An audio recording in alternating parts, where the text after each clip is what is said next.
This video describes how to configure the display of vector results on the model.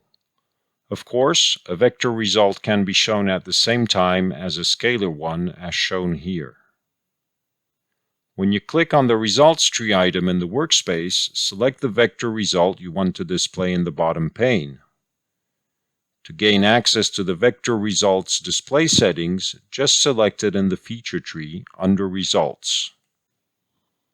As with scalars, you can filter out vectors whose amplitudes are outside of a given min-max range.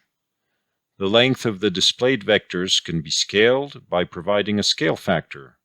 Toggling the relative checkbox indicates if the scaling is relative to the model dimensions or is an absolute value.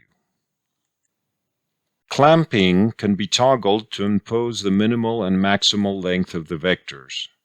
This is sometimes useful to improve visibility and nevertheless provide a good indication of the vector directions. You can also choose to color the arrows according to the current fringes used on the model, or as a single color. The single color is white by default, but can be changed. Vectors inside the model's volume can be shown using the Show Interior Vectors checkbox.